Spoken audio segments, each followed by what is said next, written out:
కురుక్షేత్ర యుద్ధం యొక్క 12వ రోజున ద్రోణుడు యుధిష్ఠిరుడిని పట్టుకోవడానికి గరుడ వ్యూహాన్ని, డేగ నిర్మాణం, ఏర్పరచాడు. అయితే సమాశప్తకాలు అర్జునుడిని మళ్లించడానికి అర్ధచంద్రాకార రూపంలోకి ఆకర్షించాయి. ఎంత ప్రయత్నించినా ద్రోణుడు యుధిష్ఠిరుడిని పట్టుకోవడంలో విఫలమయ్యాడు. అర్జునుడు సమశప్తకాలతో విజయవంతంగా పోరాడి, వారి నాయకులలో కొందరిని కూడా చంపాడు.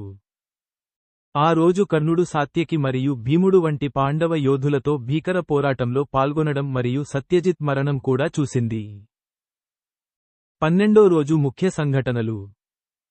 1. కౌరవ వ్యూహం.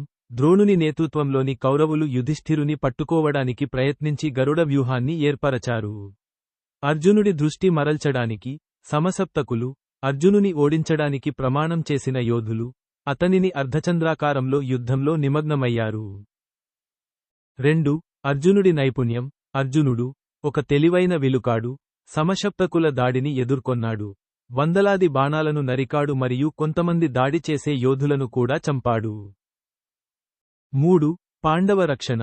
యువరాజు సత్యజిత్ మరియు భీముడు మరియు ధృష్టద్యుమ్నుడు వంటి ఇతర యోధులు యుధిష్ఠిరుని పెద్ద కౌరవ సైన్యం మరియు ద్రోణుని స్వాధీనం చేసుకోవడానికి చేసిన ప్రయత్నాలకు వ్యతిరేకంగా రక్షించారు. 4. కర్ణుడి పరాక్రమం.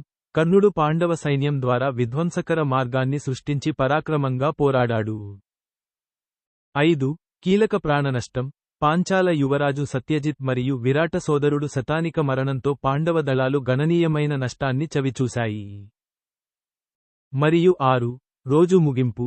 యుధిష్ఠిరుడిని పట్టుకోవడంలో కౌరవులు విఫలమవడంతో సైన్యాలు తమ శిబిరాలకు వెనుదిరిగాయి మరియు అర్జునుడు సమాశప్తకాలతో విజయవంతంగా వ్యవహరించారు.